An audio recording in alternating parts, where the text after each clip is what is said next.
بسم اللہ الرحمن الرحیم ثم لما كان نبینا صلی اللہ علیہ وسلم وسیلة لوصول حکمہ الینا واصحابہ مرشدین لنا اردف التحمید بالصلاة فقال والصلاة وهي في اللغة مطلق العطف فإذا نسبت إلى الله تعالى يراد بها الرحمة الكاملة وإذا نسبت إلى الملائكة يراد بها الاستغفار وإذا نسبت إلى المؤمنين يراد بها الدعاء فمعنى قولهم اللهم صل على محمد عظمه في الدنيا بإعلاء ذكره وإبقاء شريعته وفي الآخرة بتشفيعه في الأمة وتضعيف أجر عمله.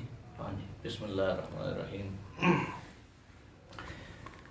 ثم لما كان نبينا صلی اللہ علیہ وآلہ وسلم وسیلة لوصول حکمہ الینا واصحابہ مرشدین لنا اردف التحمید بالصلاة فقال والصلاة.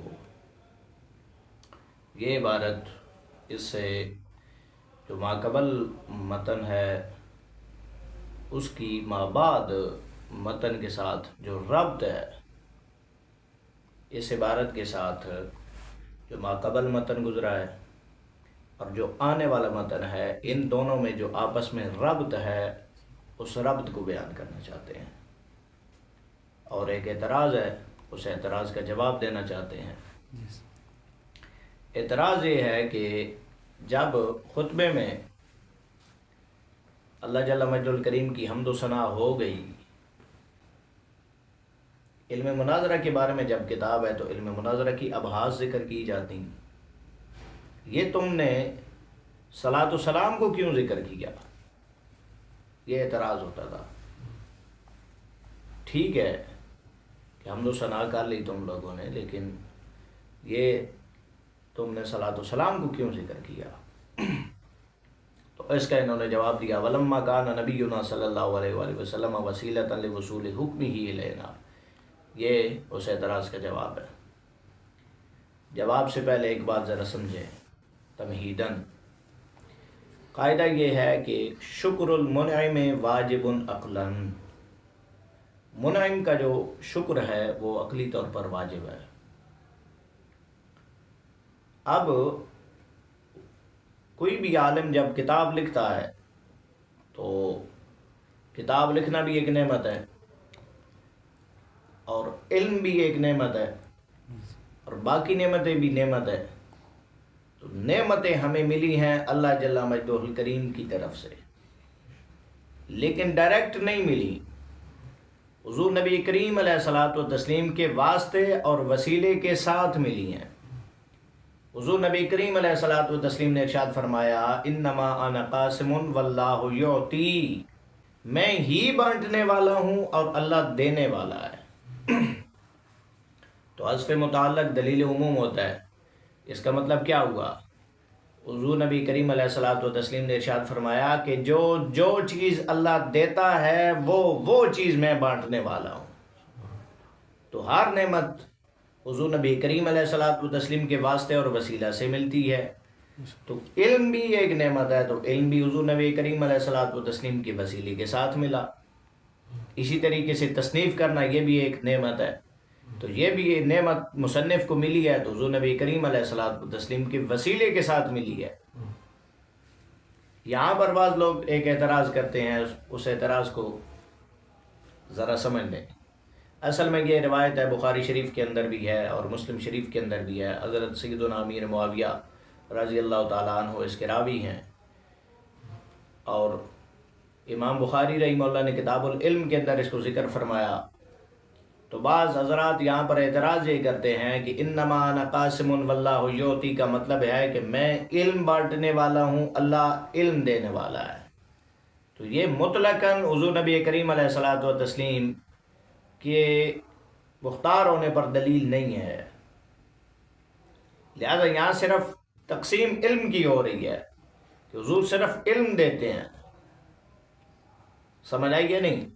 لہذا یہ جو تم کہتے ہو کہ حضور نبی کریم علیہ الصلاۃ والتسلیم ہر نعمت دیتے ہیں، ہر نعمت بانٹتے ہیں، یہ تمہارا کہنا غلط ہوا.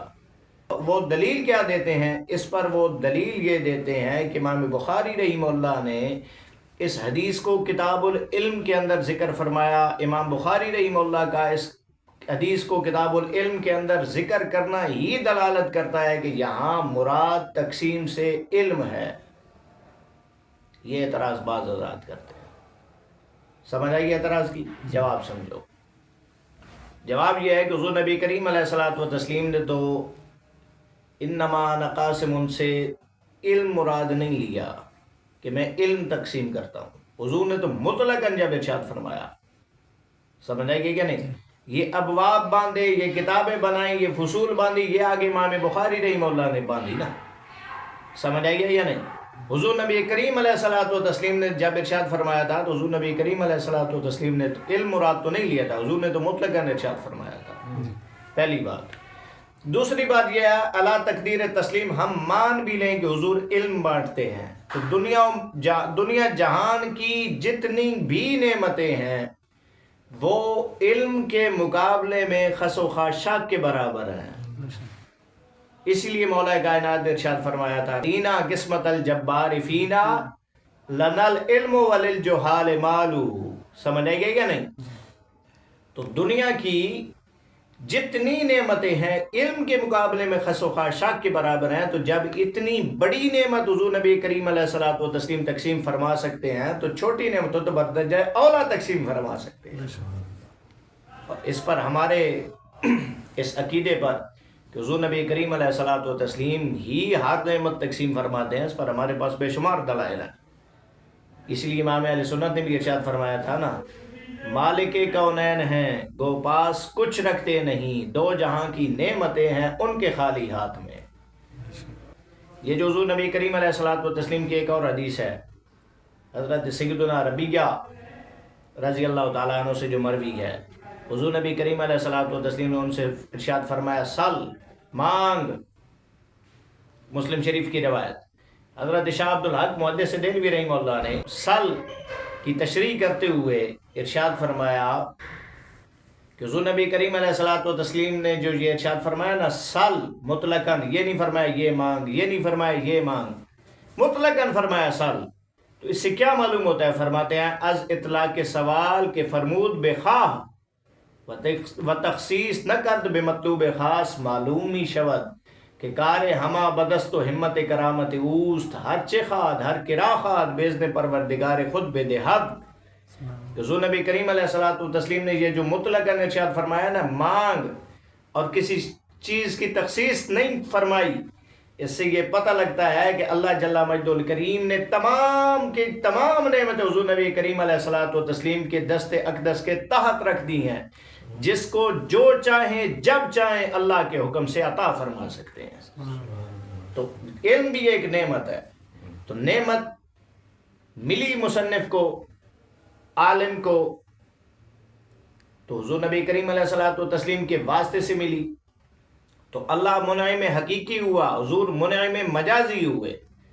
تو شکر المنعم واجب عقلاً، منعم کا شکر ادا کرنا کیا ہوتا ہے؟ واجب ہے. اللہ کی شایان شان یہ تھا کہ اللہ کی حمد بیان کی جائے، تو مصنف نے سب سے پہلے اللہ کی حمد بیان کی. اور حضور نبی کریم علیہ الصلوۃ والتسلیم کی شایان شان یہ تھا کہ حضور نبی کریم علیہ الصلوۃ والتسلیم پر صلاۃ و سلام ذکر کیا جائے، تو مصنف نے حضور نبی کریم علیہ الصلوۃ والتسلیم پر صلاۃ و سلام ذکر کیا. اور حضور نبی کریم علیہ الصلوۃ والتسلیم سے ڈائریکٹ ملا تو حضور کے اصحاب کو ملا، اور اصحاب کے طریق سے ہم پر پہنچا، تو اصحاب اور آل بھی ہمارے لیے منعم ہوئے. تو ان کے لیے مصنف نے حضور نبی کریم علیہ الصلوۃ والتسلیم کے ساتھ ساتھ ان پر بھی، ان کے لیے بھی دعا ذکر فرمائی ہے. سمجھ آئی گئی یا نہیں؟ اور دوسری بات یہ یہاں پر یاد رکھیں کہ اللہ جل مجدہ الکریم نے جتنے احکام نازل فرمائے وہ ہم تک احکام پہنچے تو کیسے پہنچے؟ حضور نبی کریم علیہ الصلوۃ والتسلیم کے وسیلہ کے ساتھ.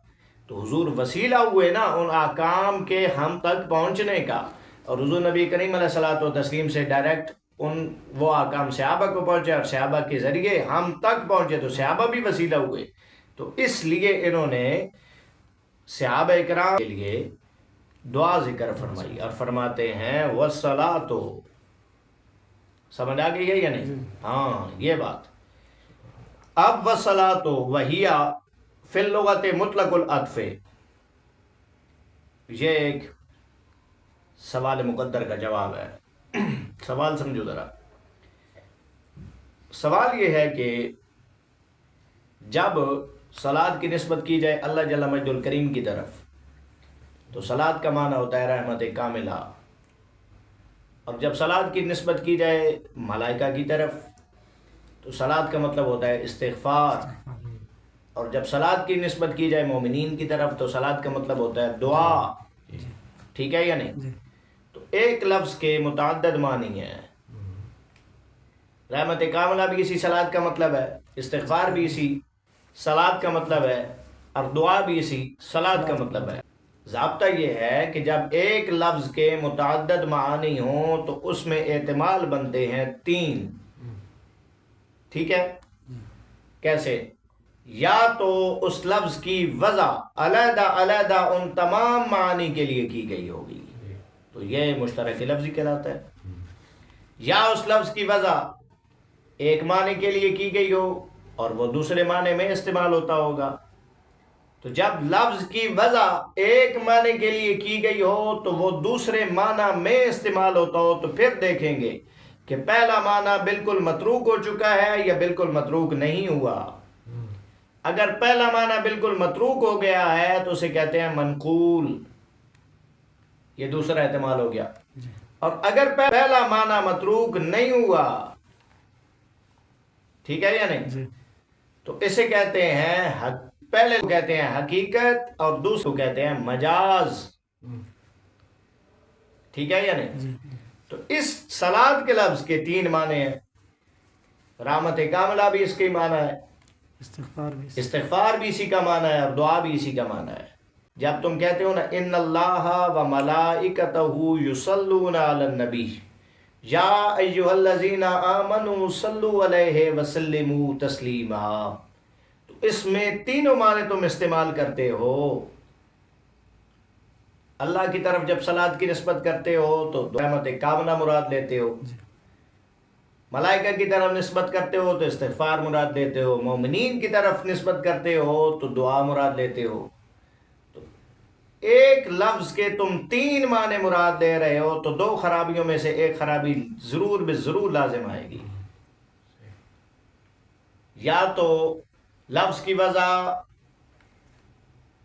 متعدد معنوں کے لیے علیحدہ علیحدہ ہوگی تو اس وقت اس آیت میں یہ جہاں بھی صلات ذکر کیا جائے اور نسبت علیحدہ علیحدہ تینوں طرف ہو، ٹھیک ہے یا نہیں، تو وہاں اگر یہ احتمال مراد لو کہ لفظ کی وضع علیحدہ علیحدہ معنی کے لیے کی گئی ہے تو اس وقت عموم المشترک لازم آیا اور یہ باطل ہے.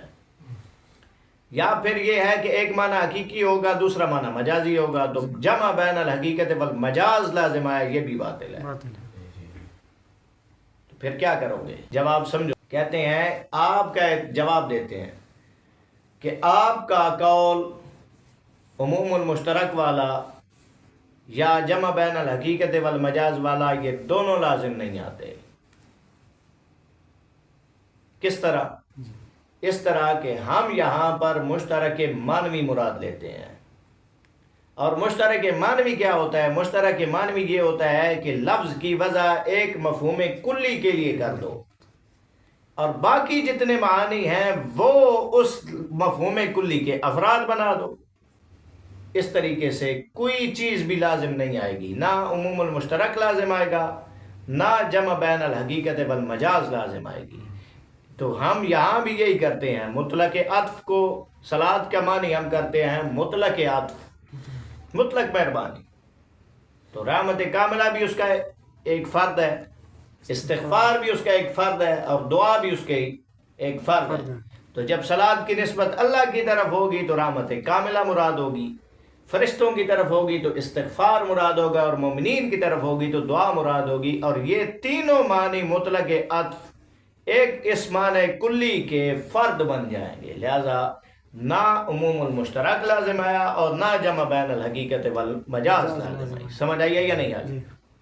جس طریقے سے آگے آپ کو بتاتے ہیں فمانا قولہم اللہم صلی علی محمد، اللہم صلی علی محمد، تو اس میں صلات کی نسبت مومنین کی طرف ہے. تو اب اس کا معنی کیا بنے گا؟ دعا کیسی؟ ای عظم ہو. اللہم صلی علی محمد کا معنی کیا بنے گا؟ عظم ہو فی الدنیا بِإِعْلَاءِ ذِكْرِهِ وَإِبْقَاءِ شَرِيعَتِهِ. یا اللہ دنیا میں حضور نبی کریم علیہ الصلوۃ والتسلیم کی تعظیم فرما. اعلاء ذکری ہی، حضور نبی کریم علیہ الصلوۃ والتسلیم کے ذکر کے اعلاء کے ساتھ. وَإِبْقَاءِ شَرِيعَتِهِ، اور حضور نبی کریم علیہ الصلوۃ والتسلیم کی شریعت کے ابقاء کے ساتھ دنیا میں اس طریقے سے حضور نبی کریم علیہ الصلوۃ والتسلیم کی تعظیم فرما. وفی الآخرت، اور آخرت میں حضور کی تعظیم کیسے فرما؟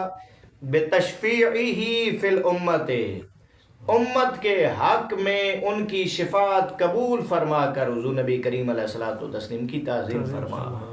وتضعیف اجر عملہ، اور حضور نبی کریم علیہ الصلوۃ والتسلیم کے عمل پر جو حضور نبی کریم علیہ الصلوۃ والتسلیم کو اجر ملنا ہے، اس اجر کو دورہ کرنے کے ساتھ، دورہ کر دے، اس کے ساتھ حضور نبی کریم علیہ الصلوۃ والتسلیم کی تعظیم فرما. تو یہ دعا کرتے ہیں مومنین. سمجھ آئی گئی یا نہیں؟ ہاں. اللہ سید انبیاء سے انشاءاللہ کل پڑھیں گے.